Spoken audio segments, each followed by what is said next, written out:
Facebook plans to add virtual reality to the social media experience. CEO Mark Zuckerberg announced that the company has put together a team of employees that will be devoted to this. So what does it mean for Facebook's users and its investors? Well, with us now to talk about that is Mark Spoonhour, editor-in-chief at Tom's Guide. Mark, thanks for joining us today. Thank you. So Facebook announced that it's built a team dedicated to social VR. First of all, what is social VR? And second of all, how worthwhile is this effort? Sure. Well, social VR really applies to the new types of apps and experiences that can happen in virtual reality when you have a team dedicated to it. So what are the types of apps and games and other things and videos that we could be watching in 360 degrees as opposed to that 2D experience that we have today on our laptops and desktops? And it's that immersiveness that Zuckerberg is really counting on to make Facebook even more sticky than it is now. Yeah, and it would seem that the experience would also require users to basically buy VR headsets. How much do you think that could limit the number of Facebook users that are actually interested in this possibility? Sure. Well, there's definitely a geek factor with VR headsets right now, but they are getting sleeker, they're getting lighter, and they're getting more affordable. With the Galaxy S7, they announced that when you get a pre-order, you're going to get a Gear VR for free. And LG showed off their headset at Mobile World Congress, which is lighter and doesn't mess up your hair when you put it on, which I think is really important.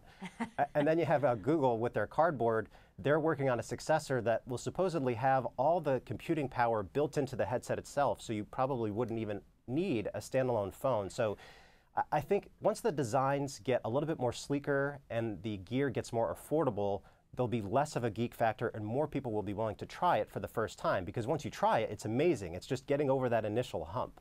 Yeah, and certainly when we talk about the hardware, it's pretty obvious to see how companies are going to make money off of that.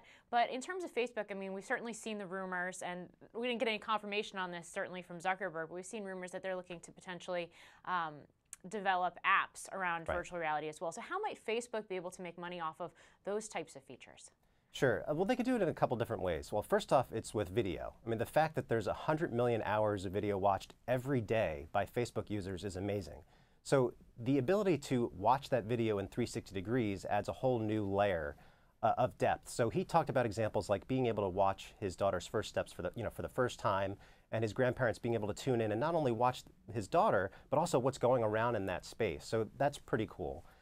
But when you talk about shared experiences, he also gave an interview to Wired where he talked about being able to play ping pong with someone who's across the country. And I think with VR, the next step is putting your hands into the action. So it's not just your face and your eyes, it's your whole body. And that ability to interact with someone else, even if they're halfway around the world, is really going to be a tipping point for this entire category. And as someone who used to challenge his twin brother to ping pong every day, I'd love to do that again in VR, because he's in Brooklyn, I'm in Jersey, so I'd love to be able to do that.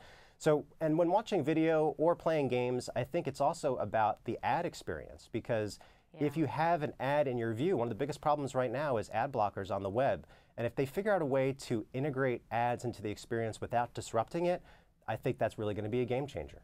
Wow. Mark Spoonhour, thanks for joining us. Good luck on your mission to play ping pong in virtual reality. Thank you for watching. I'm Morgan Brennan. Have a great day. Hey YouTube fans, I'm Landon Downey from CNBC. Thanks so much for checking out our channel. Here you'll find videos packed with all the info that you need to be smarter about your finances. Be sure and subscribe by clicking right here, and click on all the videos around me to see CNBC's original series Young Money, Tech Bet, Cramer's Mad Money, and all the latest from CNBC.